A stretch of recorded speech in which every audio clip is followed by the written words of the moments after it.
número 2, ¿sí? Y vamos a comenzar con nuestra práctica número 3.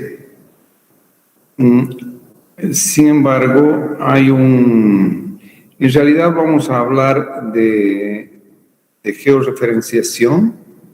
Esta vez vamos a ir con un poquito más de calma. En realidad, la práctica número 2 era esta, y como les había mencionado, deseaba que tengan una herramienta por lo menos básica para trabajar con hidrología lo más pronto posible.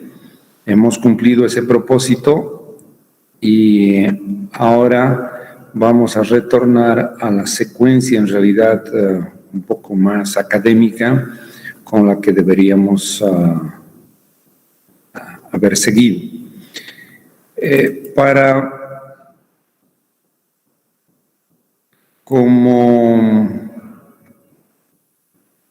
Como inicio o como introducción, deseo hacer énfasis sobre las posibilidades de representación que hay con los sistemas de información geográfica. En las prácticas no hemos, si bien en la práctica anterior hemos hecho algún comentario sobre lo que son las representaciones vector y las representaciones de tipo raster, así que les he preparado una presentación muy cortita, y durante ya la realización de la práctica número 3 vamos a comentar esto es vector, esto es raster, etc. Y obviamente para ustedes ya el término va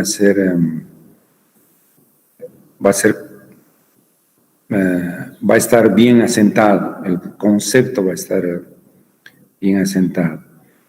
Bien, imagino que ya estarán viendo mi pantalla. Sí, Inge. Perfecto. A ver, estas figuritas buscan aclarar respecto a lo que es la representación vector y raster. Acá tenemos como que el mundo real, tenemos un camino, un bosque y una vivienda. Si pensamos en la representación en raster, la unidad de representación en raster es un píxel, ¿no? Entonces, una celda. Y la representación en raster se da a través de celdas, ¿no? Y obviamente el camino va a ser dado por unas celdas que intentan representar ese camino, y celdas que tienen una información distinta a la del suelo natural.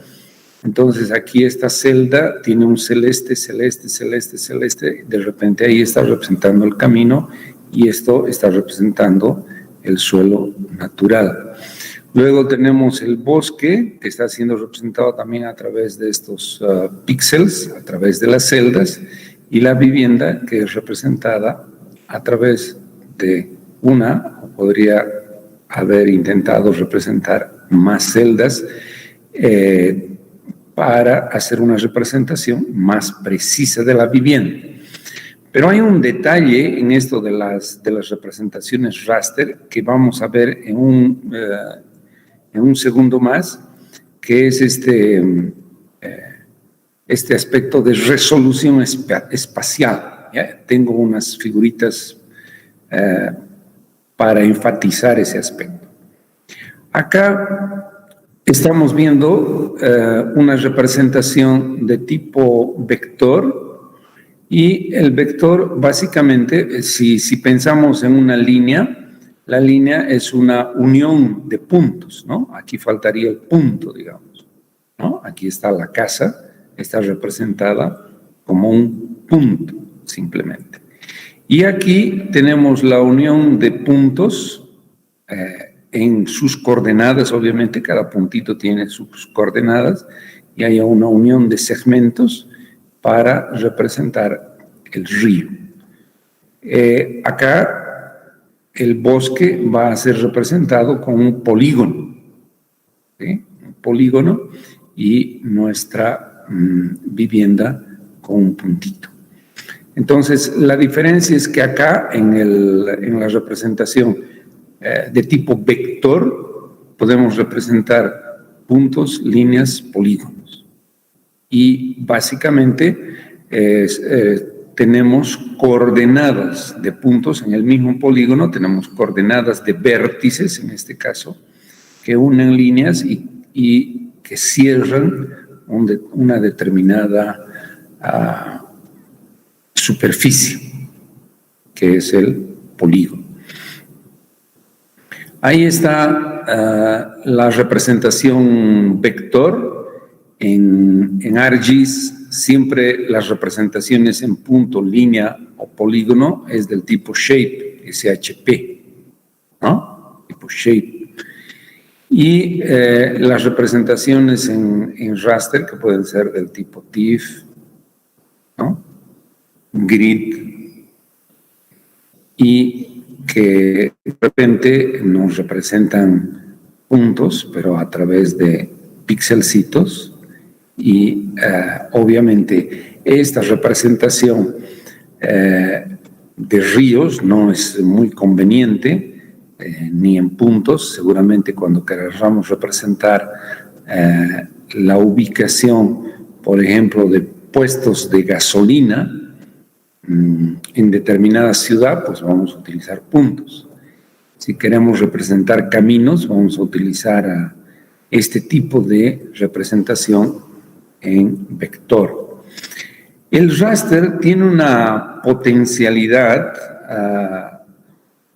interesante que hasta ahora todavía no la hemos visto, pero en un segundito se las muestro. Fíjense, yo siempre digo que el raster en realidad es representada a través de una posición en planta, XY, y un atributo, ¿sí?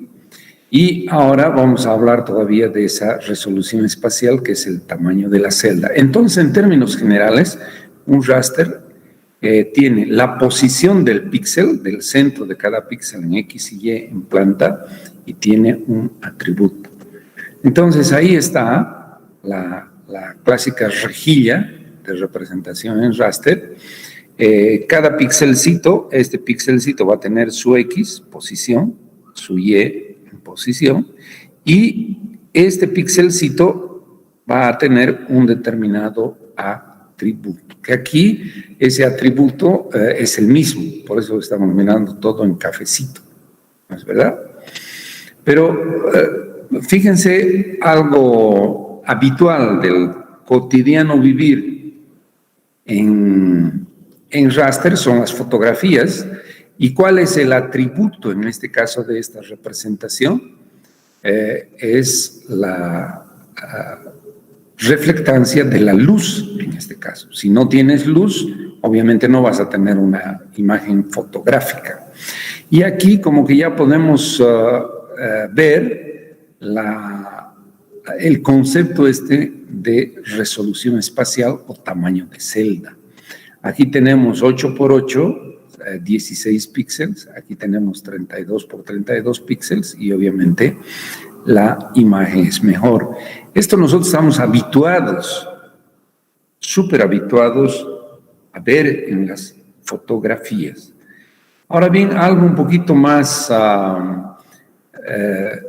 ilustrativo de la resolución espacial es esta. Fíjate, si tuvieses un píxel, un único píxel, ¿no?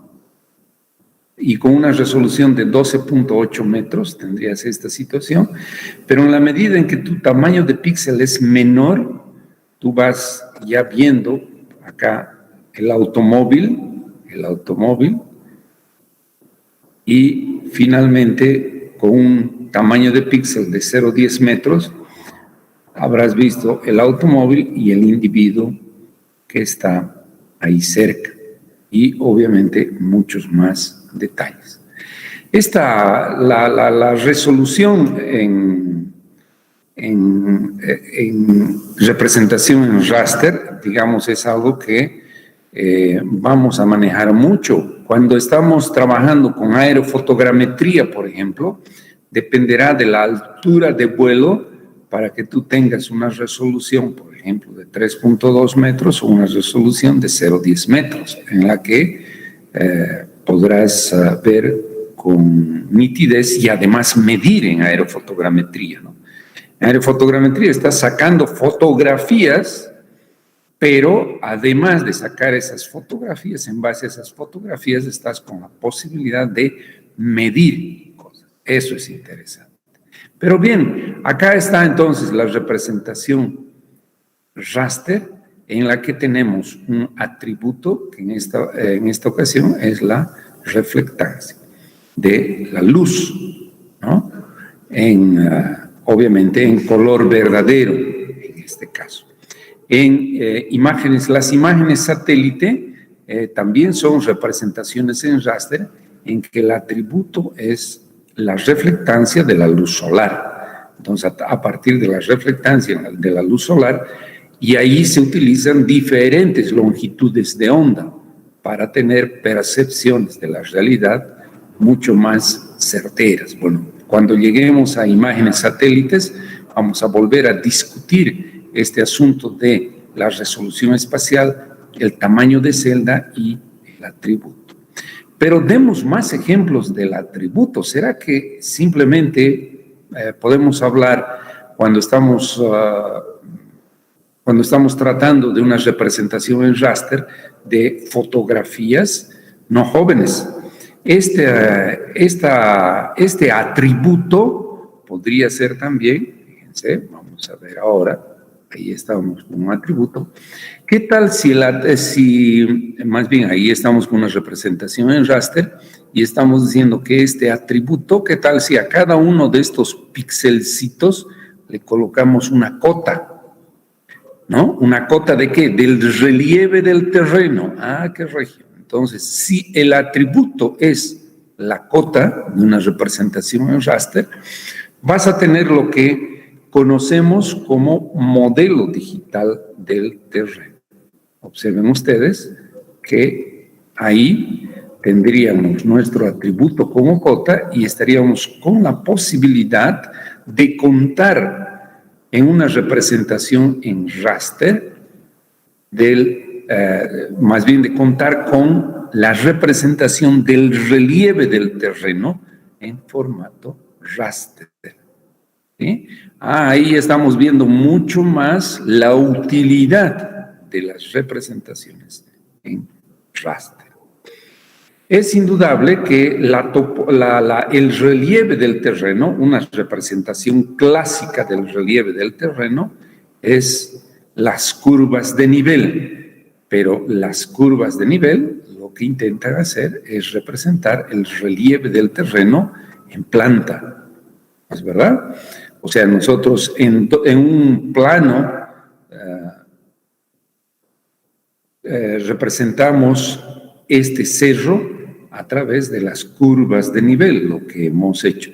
Y las curvas de nivel son una representación del relieve en formato vector, ¿sí? Este mismo relieve lo podríamos representar en formato raster, que es lo que utilizamos más ahora, ¿está bien? Pero ¿será que el atributo de nuestro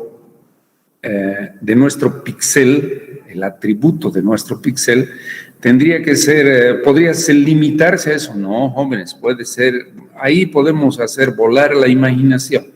Fíjense acá, yo he puesto una representación en vector y en raster de la precipitación en cierta región. Si tuviésemos una gran cantidad de puntos de medición de lluvia, Podremos obviamente hacer interpolaciones y seguramente entre este punto y este punto podríamos interpolar el valor de la precipitación y darle valor a cada uno de los píxeles y tendríamos la representación del fondo, que son estos colorcitos, ¿no? Esta zona en amarillo seguramente tendrá una determinada precipitación. Pero también podríamos, el atributo entonces será la cantidad de precipitación, o ese atributo también podríamos representarlo a través de isolíneas, que en este caso se llaman isoyetas, porque son representaciones del comportamiento, de la variación en el espacio de la precipitación, por ejemplo. Entonces tendríamos en formato vector las isolíneas de precipitación y en formato raster tendríamos también una representación de la variación espacial de la precipitación. Pero así como tenemos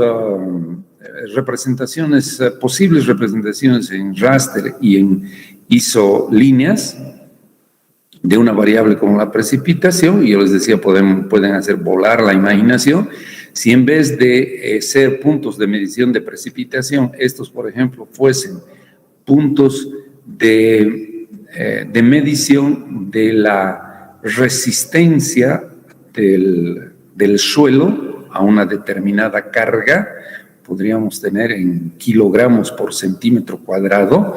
Entonces podríamos generar un mapa en formato raster, interpolando obviamente cada uno en base a la información levantada en campo en cada uno de estos puntitos, y podríamos tener una representación de la resistencia del suelo en aspectos geotécnicos en kilogramos por centímetro cuadrado, por ejemplo. ¿Sí? Bueno, en fin, entonces las representaciones de tipo vector y raster creo que están claras hasta este punto. A no ser que tengan alguna pregunta, jóvenes. ¿Hay alguna duda, alguna pregunta?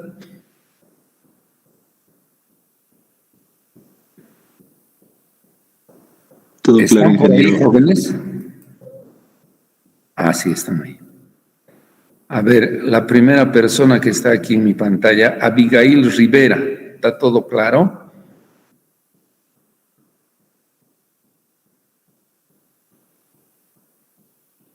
Sí, ingeniero. Bueno, listo. Respondan porque no sé si están ahí todavía presentes, si la comunicación está sirviendo o si yo estoy hablando solo. Ya les he recomendado, por favor. Bien. Obviamente, este tipo de representaciones tiene que estar siempre asociado a un sistema de coordenadas, ¿no?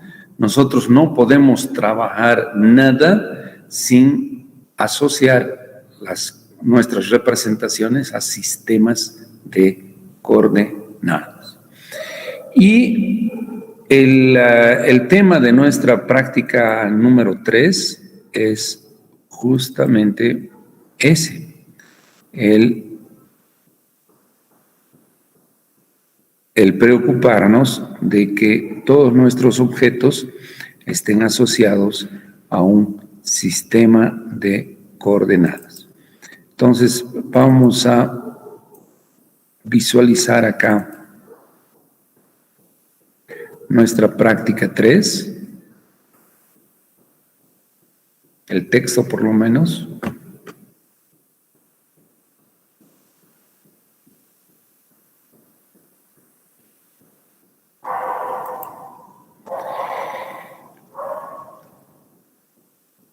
Justamente entonces el georreferenciar es esa técnica de posicionamiento espacial de una entidad u objeto. en una localización geográfica única y bien definida en un sistema de coordenadas y datums específicos. ¿Sí? Esto acá entonces tenemos que tener bien consolidado ese concepto de georreferenciación y esos conceptos de representación a partir de formatos vector o raster. Bien, entonces acá lo que vamos a hacer es seguir un poquito esta guía y dice que yo te voy a proporcionar unos datos de una carta del IGM escaneada de la cordillera del Tunari, ¿sí? Y además te voy a proporcionar una carta con coordenadas y con un determinado datum, para que utilices estos puntos como puntos de amarre. ¿Sí? Y ahí está un poquito lo que tienes que hacer. Pero hagámoslo como ejemplo en una otra zona.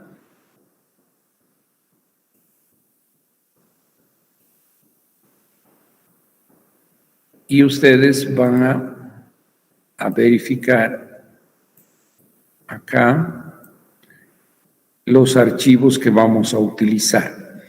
Nos vamos a crear una carpeta que va a ser Lisho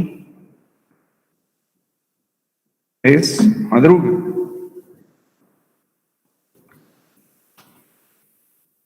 Vemos 21 más, ¿ya? Lisho 3, madruga 21. Por ahí se me han quedado todavía unos lishos. Lisho 3, madruga 21. Entonces acá vamos a poner este alatif, que no es nada más que un pedacito de la carta escaneada para trabajar como ejemplo. Acá está, fíjense, le he hecho doble clic y al hacer doble clic se me ha abierto acá en mi otra pantalla que ahora les voy a mostrar aquí, ahí está. En cualquier visualizador, en este caso creo que es el Paint, ¿sí? Es el Paint. En cualquier visualizador, al hacerle doble clic a ese TIFF, se ha abierto este pedacito de la carta que yo he puesto en un escáner, ¿sí? Y además le he puesto unas crucecitas, ¿no? Aquí le he puesto unas crucecitas solo para efectos didácticos. Aquí la crucecita en 1, en 2, en 3 y en 4.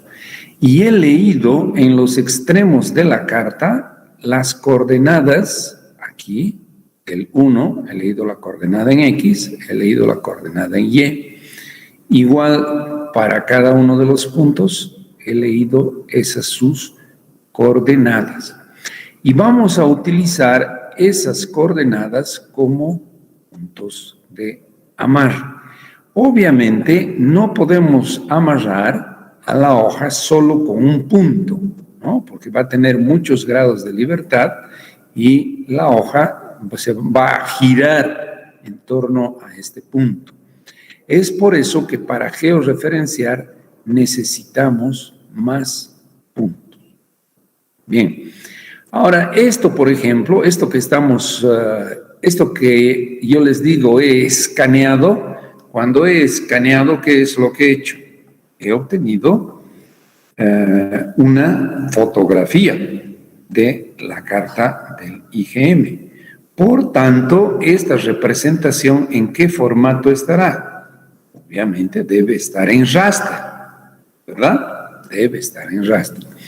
Aunque los píxeles no los noto porque hemos escaneado seguramente con buena resolución, en este caso no se los nota aún, ¿sí?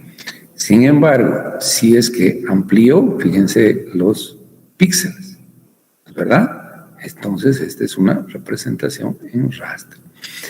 Estas crucecitas yo me las he puesto para indicarles que en base a esos puntos vamos a georreferenciar y los vamos a utilizar. Necesitamos puntos de coordenadas conocidas para que este objeto que está volando en el espacio le pongamos lo amarremos a unas determinadas coordenadas. Entonces lo que vamos a hacer con esta carta es georreferenciar. Bien, entonces tenemos el ala TIF. ¿Qué más tenemos? Obviamente tengo que tener ahí las coordenadas de esos nuestros 4 puntitos. Y acá yo he puesto esos puntos, que reitero, los he leído en los extremos de la carta. Ahora, ¿y estas coordenaditas en qué? ¿Será que esto es suficiente para georreferenciar? Esa mi carta no es suficiente. ¿Qué más tengo que decirle al software que voy a utilizar para georreferenciar? Tengo que darle las especificaciones del sistema de coordenadas que voy a utilizar. Y si yo estas coordenadas he leído en los extremos de una carta del IgM en UTM, seguramente estas coordenadas están con datum horizontal PESAT 56 y con elipsoide internacional de 1924, y además están en una proyección UTM con determinada zona. Como es la laguna Alalay, yo me he fijado en la parte de abajo de la carta del IgM, que es zona 19. Bien, entonces todos esos elementos me van a servir para georreferenciar. Cuando nosotros hemos trabajado con el ArcGIS, medio que no hemos visto mucho esos detalles y esas exigencias de los software. Bueno, como el ILWIS es un poquito más didáctico en esta parte, vamos a utilizar el ILWIS en un par de prácticas y después vamos a retornar a nuestro ArcGIS. Bien, entonces veamos, yo les he enviado un archivo seguramente en la parte de instaladores, en el que además debe estar el ILWIS.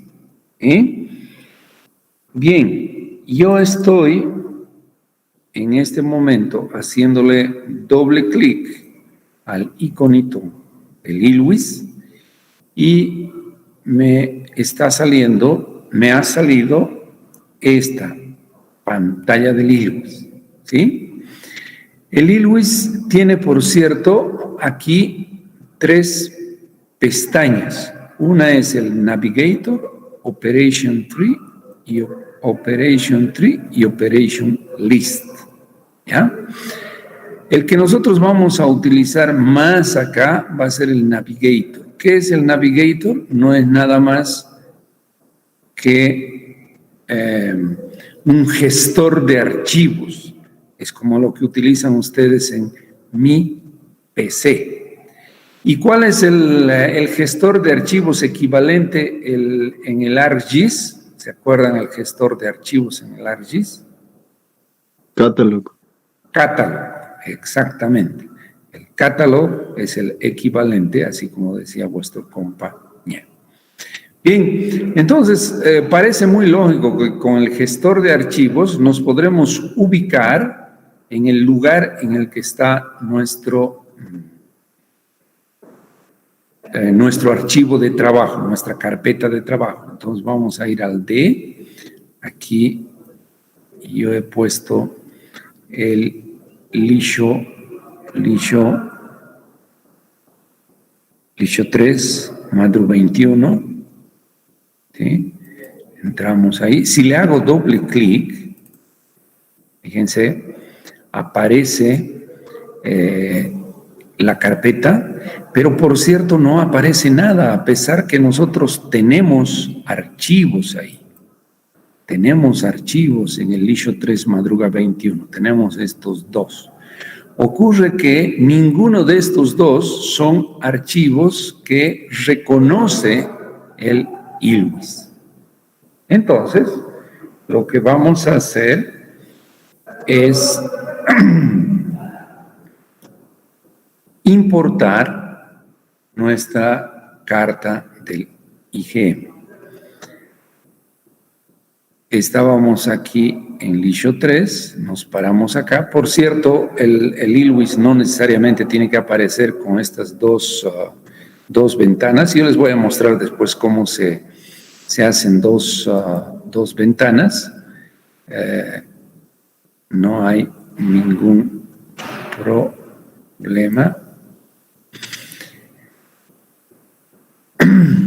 Pero decíamos que al parecer no hay nada en la carpeta esta y que vamos a importar. Entonces vamos a decir File, estamos en ILWIS, importar, vamos a importar en este caso un mapa.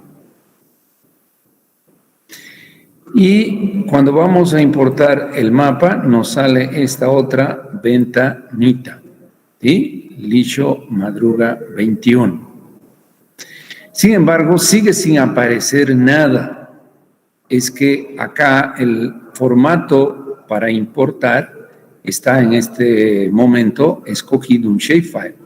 Si tuviéramos un shapefile, el ILWIS hace mucho énfasis en distinguir lo que es un formato vector y un formato raster. Entonces, fíjense, pese a estar, él podría traer tranquilamente una representación de ArcGIS en formato vector, si es que nos posicionamos acá.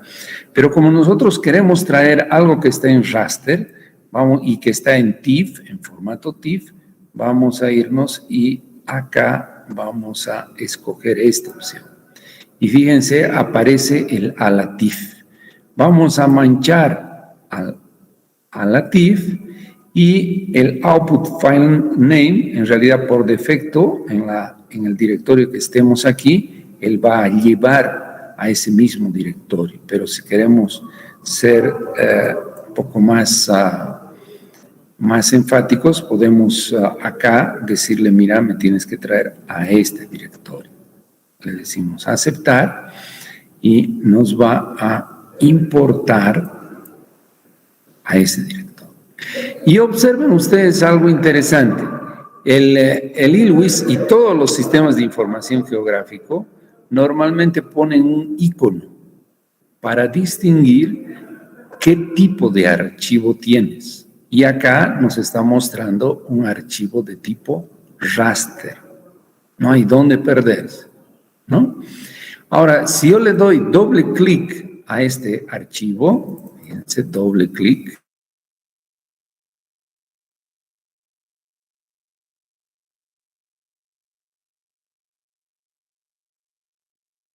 ventanita que sale, le digo OK y esta visualización. ¿Ya? Pero esta visualización, por cierto, es una visualización así como si estuviese utilizando el Paint solamente. ¿Por qué? Porque no tiene ningún sistema de coordenadas. ¿Será que aquí puedo hacer alguna medición? No. Es más, este iconito que dice medidor de distancias, fíjense, está opacado. No puedo acceder al medidor de distancias. ¿Y por qué no puedo acceder? Porque esto no tiene una georreferencia. Es más, acá abajo, observen que me sale un mensaje que me dice que no hay coordenadas.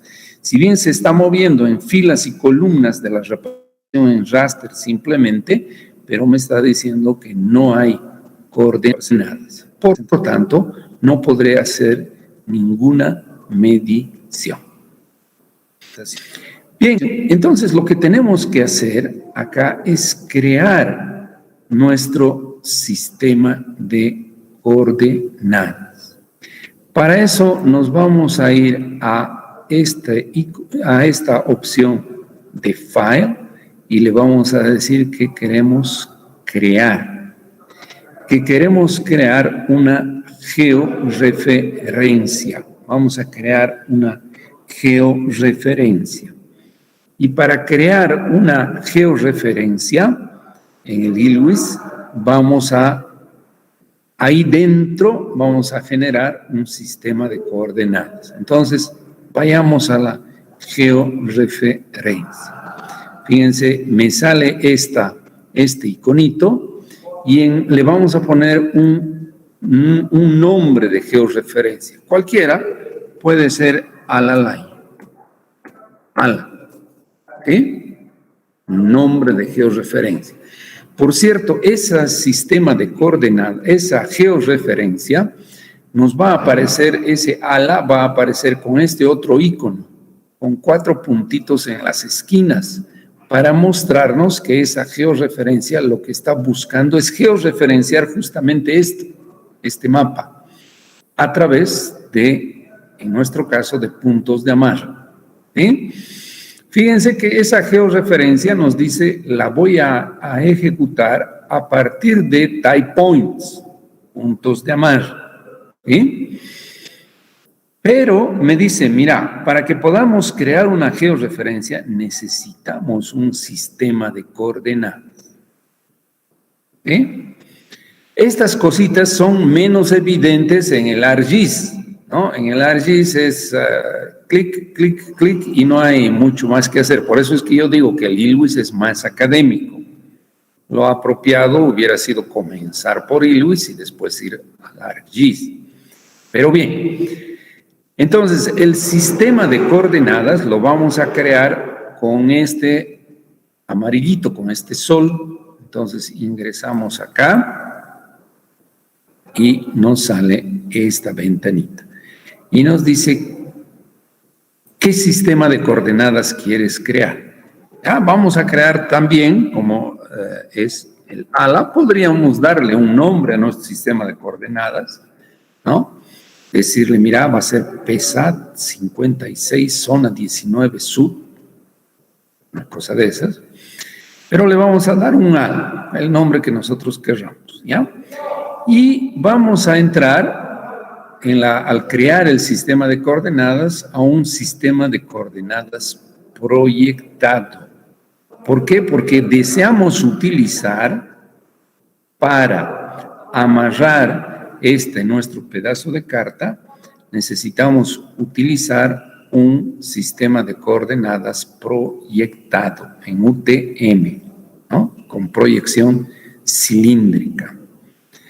Bien, venimos entonces acá y le decimos sí, yo quiero primero crear un sistema de coordenadas que también se va a llamar ALA, no necesita llamarse también ALA, puede llamarse, qué sé yo, ALA, si quieren, ya listo, el sistema de coordenadas.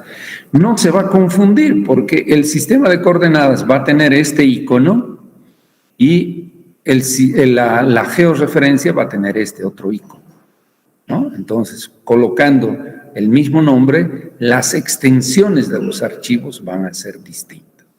Bien, en esta etapa entonces estamos creando un sistema de coordenadas para trabajar y hacer la georreferencia de nuestro mapa.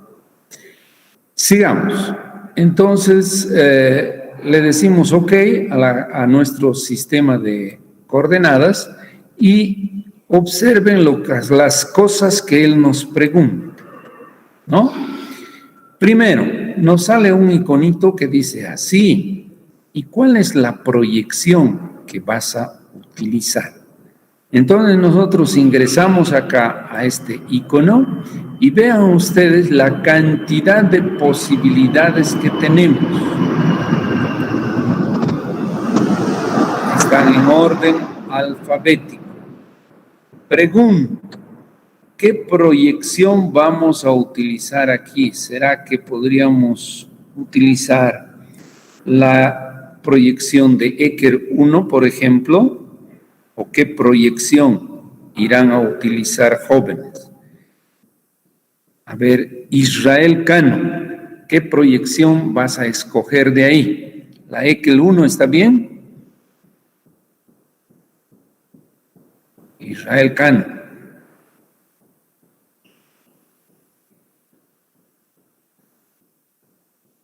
¿Está ahí el joven? ¿Puede responder otra persona, por favor?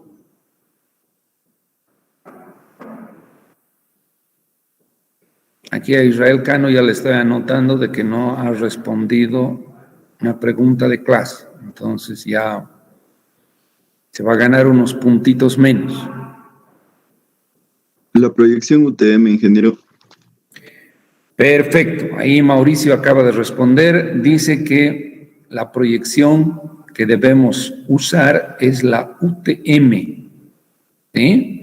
¿Y por qué la UTM? Porque esa es pues la proyección con la que ha sido construido este mapa del IGM de Bolivia. Ese es el motivo, jóvenes. Por favor, presten atención a lo que estamos haciendo. Veo que una persona ha contestado y ahí nuestro amigo Cano todavía está durmiendo. Ya, vamos a ver, aquí cuando vamos a buscar obviamente UTM y aquí está la UTM. Escogemos UTM, ¿ok?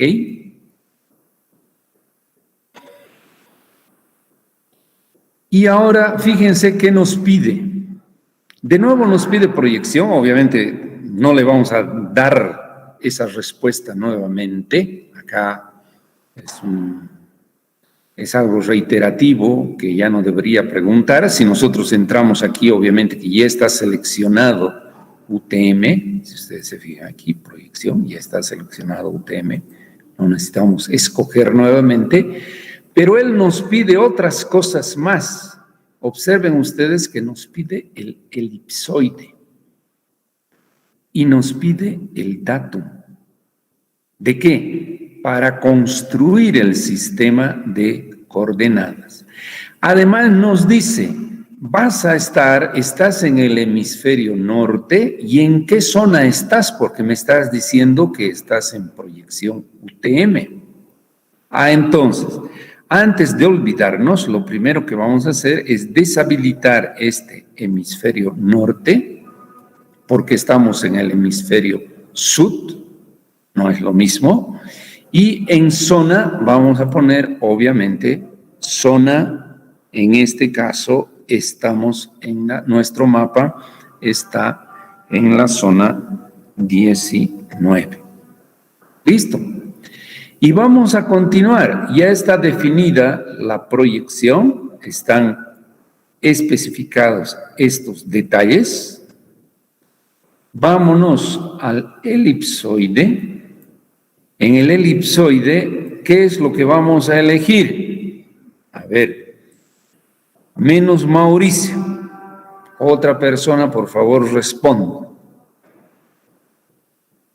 ¿Qué vamos a escoger? Perdón, Jessica, adelante.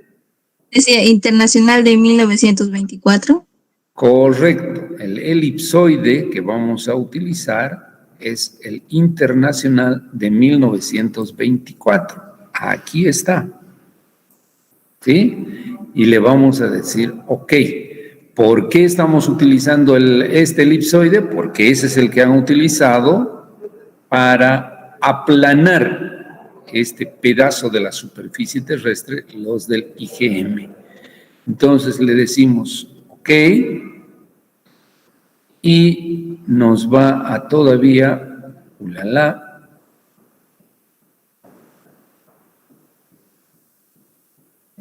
permítanme.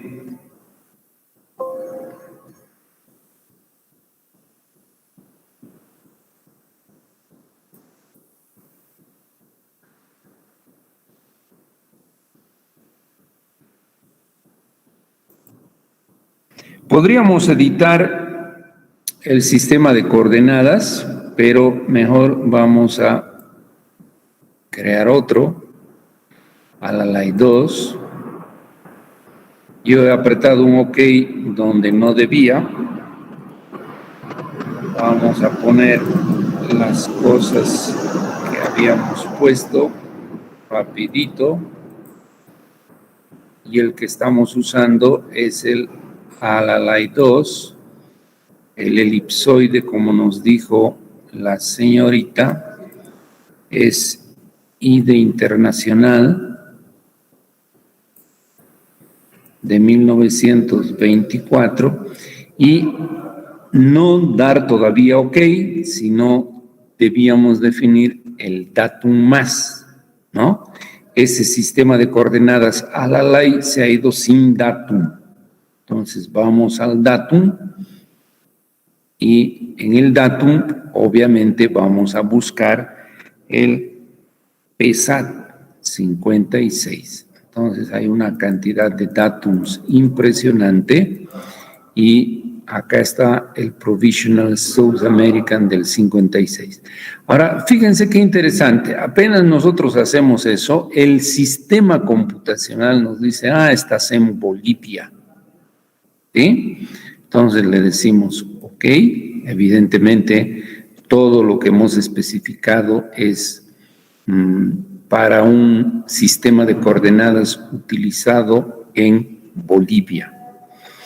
Por cierto, el ILWIS ha sido desarrollado en Holanda, ¿no? En el ITC de Holanda, y fue el primer sistema, el primer SIG que llegó a Cochabamba, ¿no?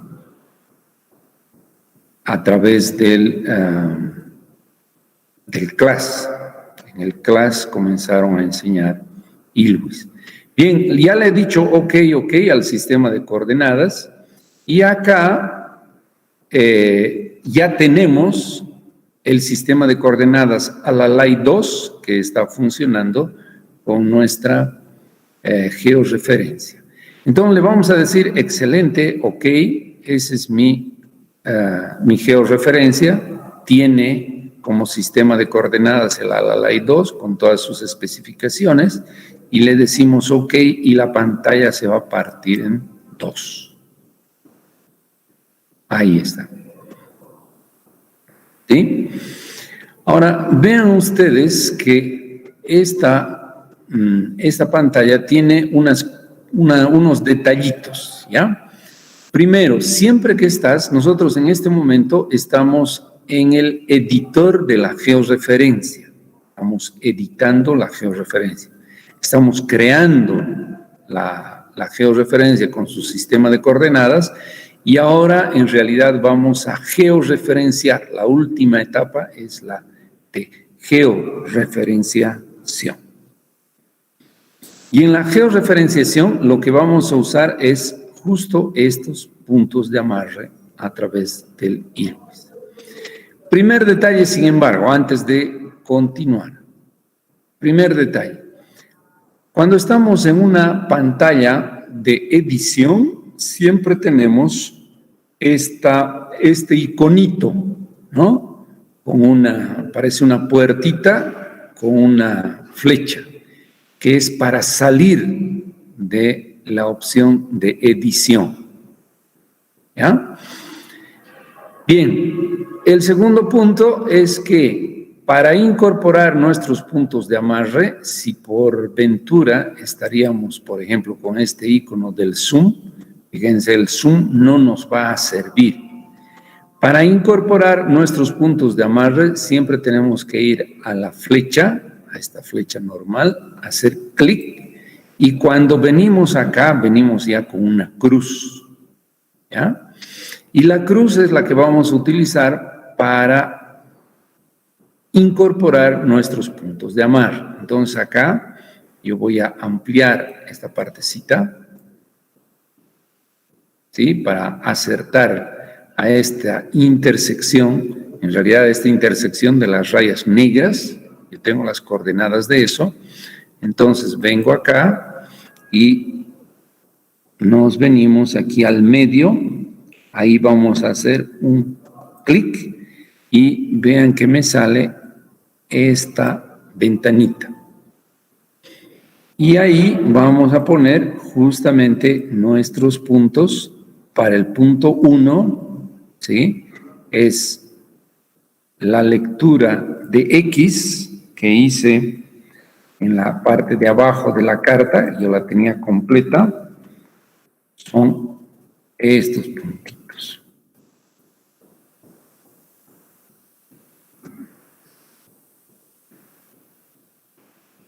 Control C,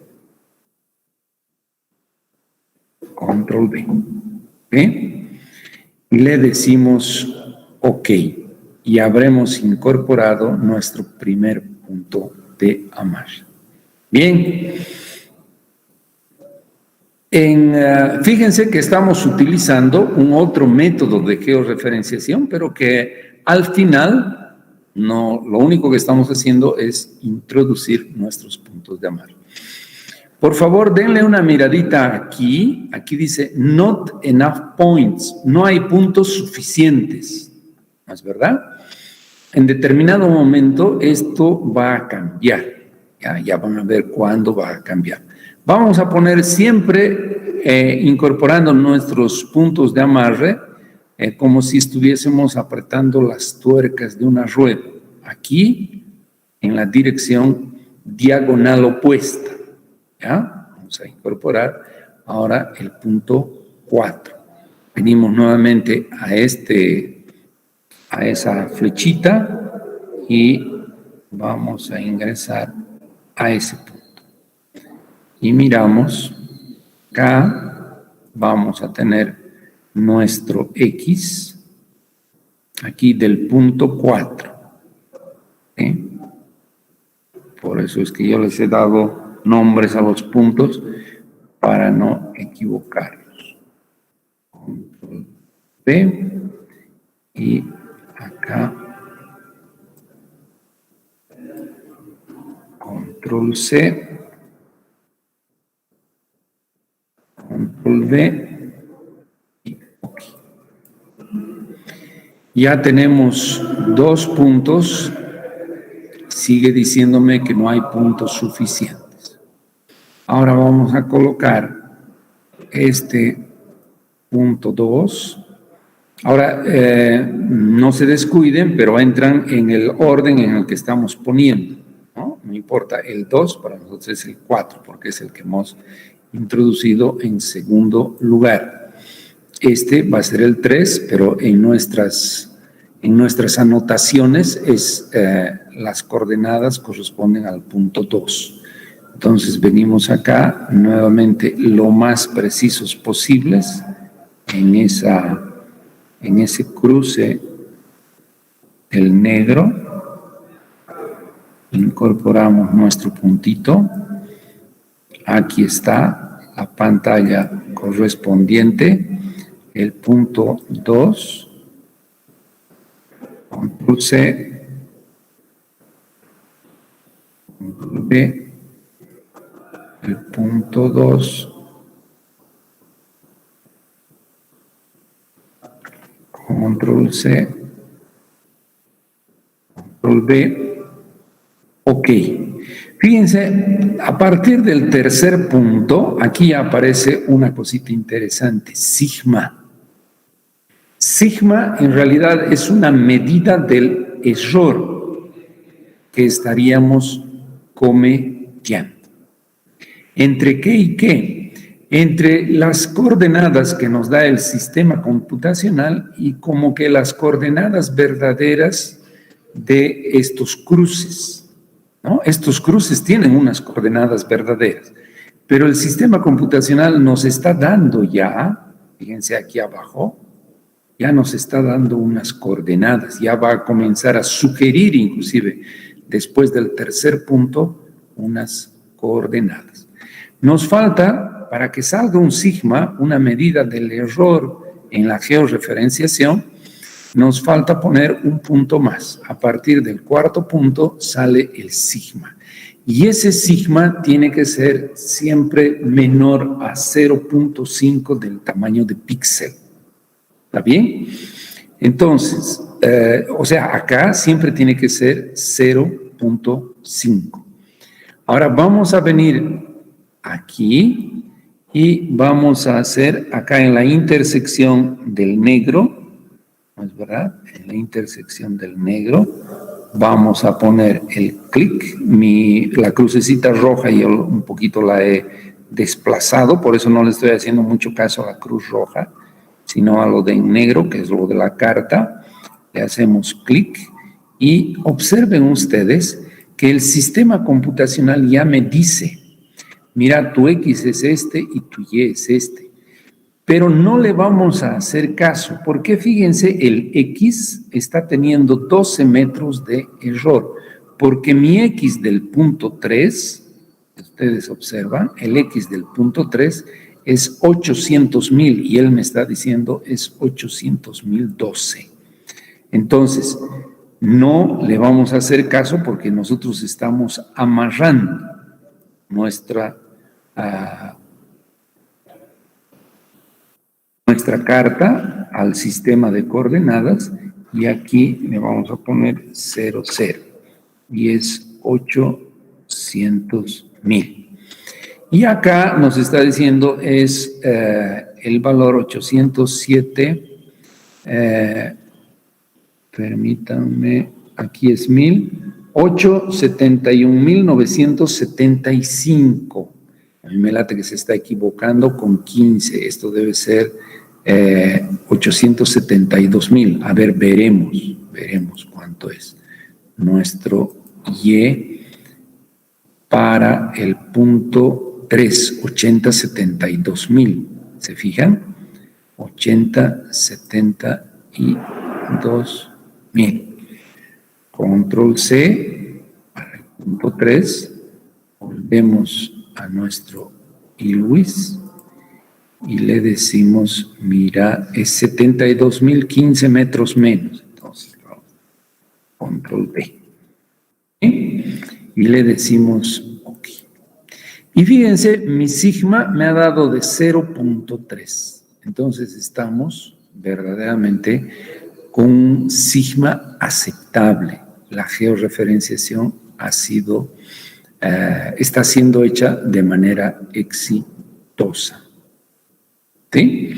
Ahora, observen que a partir de ese punto, pues nuestras coordenadas, tanto en UTM, PESAT 56, como en GCS, en PESAT 56 también. Estas GCS tienen el datum del PESAT 56. ¿Sí? Cualquier punto va a tener eso y además vamos a poder hacer mediciones. ¿Sí? Sin embargo, todavía no hemos salido de la pantalla esta de la georreferenciación. ¿Y será que podríamos ingresar más de 3 puntos? Sí, deberíamos ingresar más de 3 puntos cuando estamos haciendo la georreferenciación. ¿Sí? ¿Por qué? Porque es como si tuviésemos una sábana y que la estamos queriendo colocar a un sistema de coordenadas y en diferentes puntos tendríamos que poner como que tachuelas para que esa sábana quede bien adherida a nuestro sistema de coordenadas. En este caso, nuestro mapa está adherido a estos 4. Vean ustedes si acá yo al raster le hago clic, ¿no? Estarán mirando de manera tenue los puntos 1, 2, 3 y 4, que tienen coordenadas y que van a ser absorbidas por esta carta cuando así yo lo decida. ¿Está bien? Bien, cuando tú tienes un número mayor a 0,5, lo que tienes que hacer es ir ingresando más puntos de amarre. ¿Cómo? A ver, por ejemplo, vamos a poner nuestro punto de amarre, como punto de amarre. ¿Está bien? Pero ese ¿qué valor? A ver, miraremos qué valor va a tener. Quién sabe, podemos inferir a partir del punto 1. Estoy buscando acá algo para anotar. O más bien, ustedes me ayudan con eso, como una persona, Jessica, que hace un ratito respondió. A Israel Cano no le vamos a pedir porque está ausente.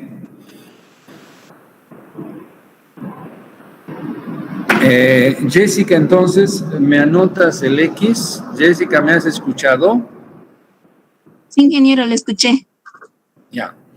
Entonces, nos vamos a anotar el X acá. El punto 1, fíjate, el punto 1 tiene 800,000.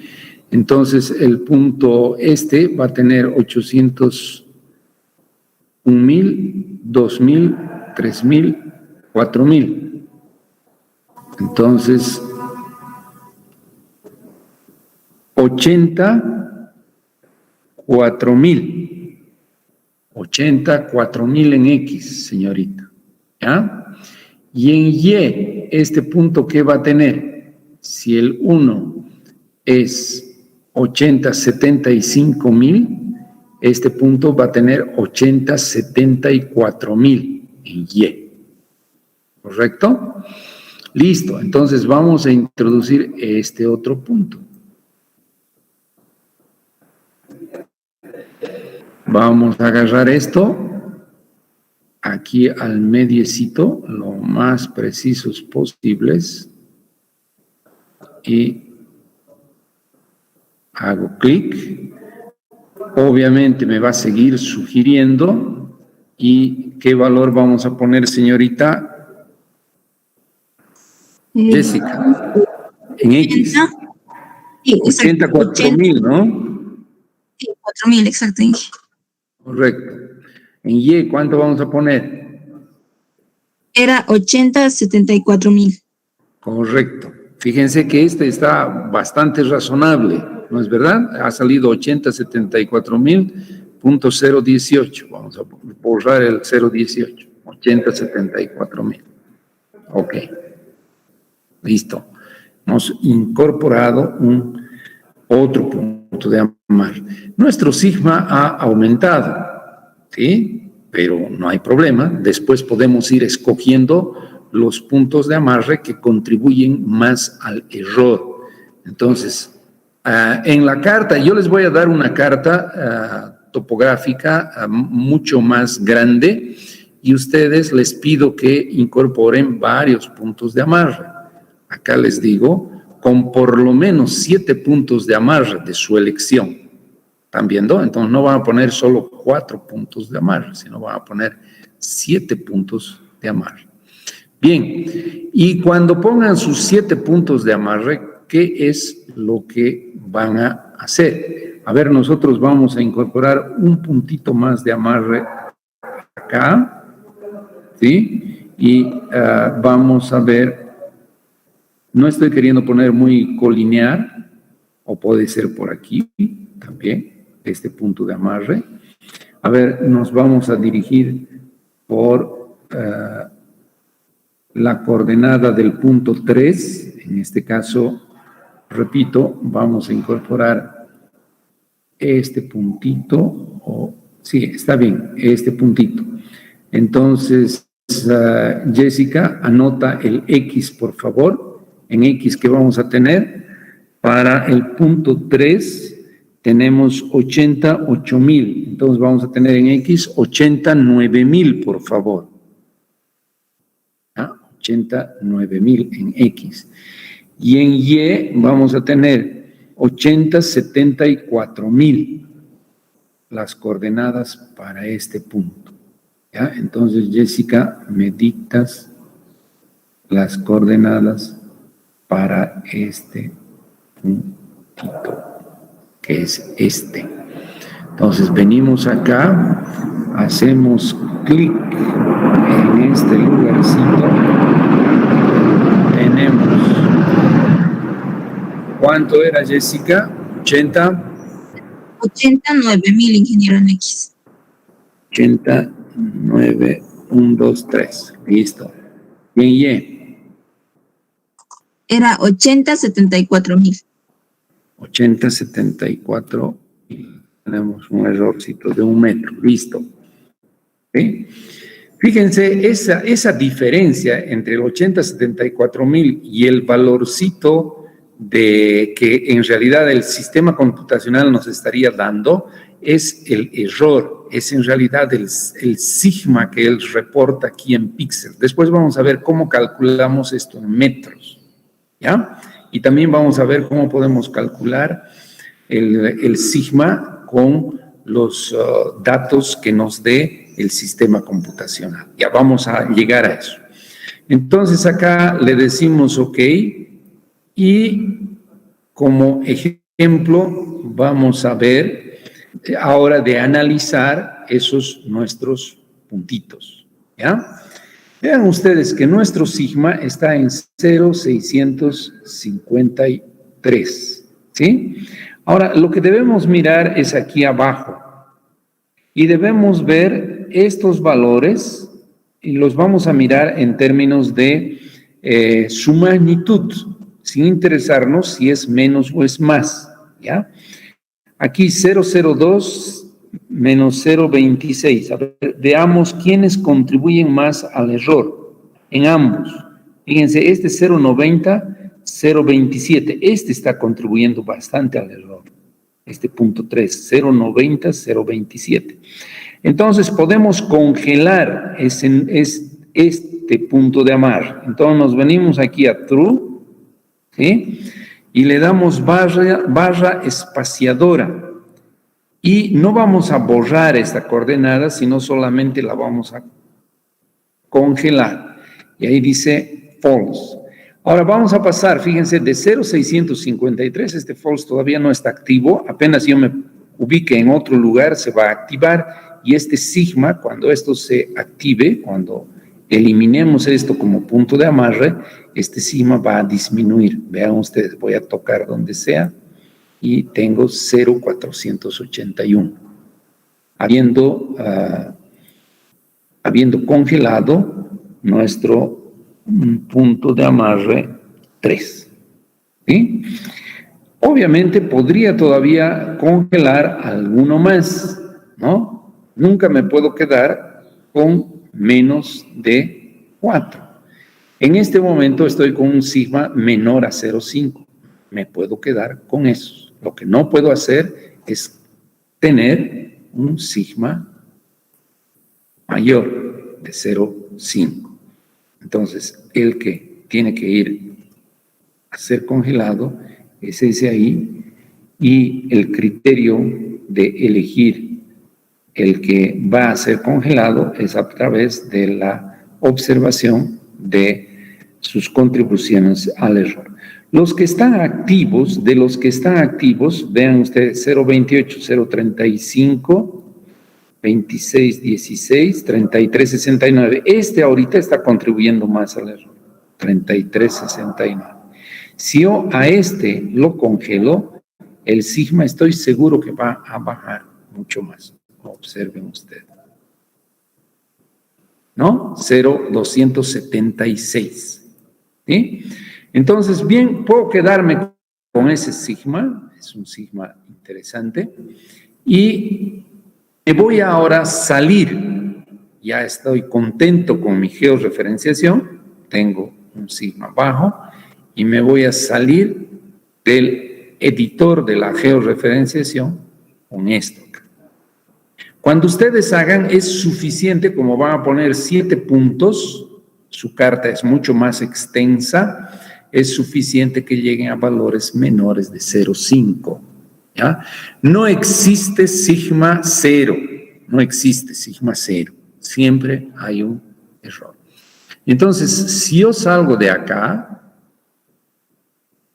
esto va de la pantalla esa que se partió en dos desaparece, y en este momento lo que estoy visualizando es mi carta del IGM georreferencial.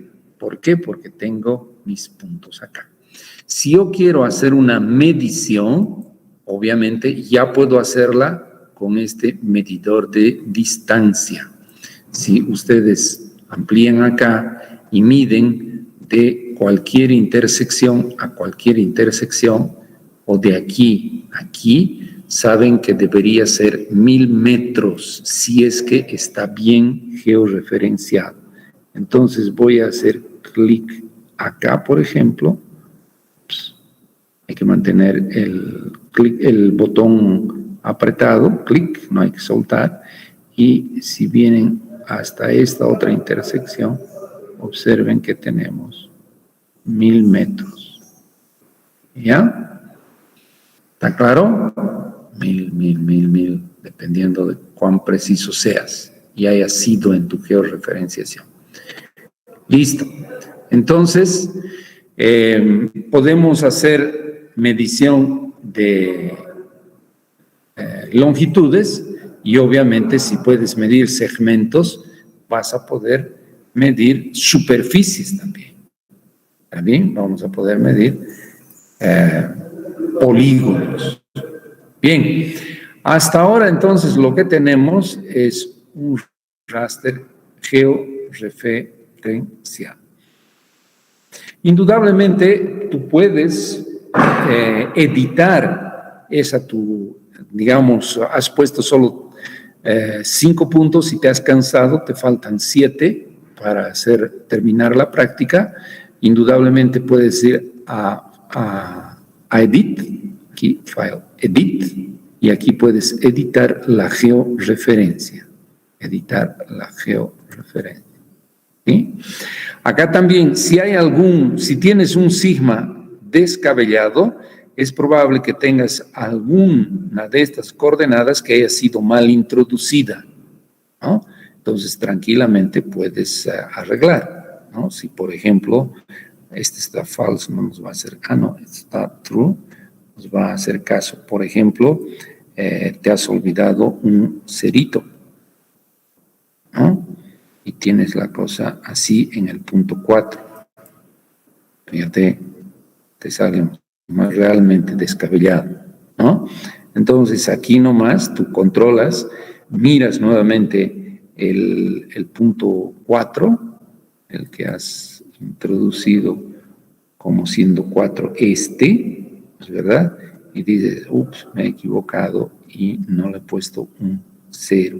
Entonces acá entras nomás, le pones el 0 adicional y todo vuelve a la normalidad.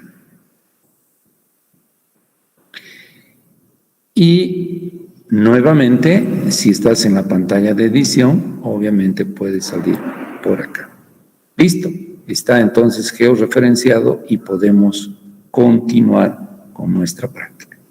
Jóvenes, sin embargo, vamos a parar por ahí y la próxima clase que con ustedes es el miércoles, vamos a avanzar con esta nuestra práctica. ¿Está bien, jóvenes? Está bien, ingeniero. Listo, un gusto, nos vemos el miércoles. Hasta luego.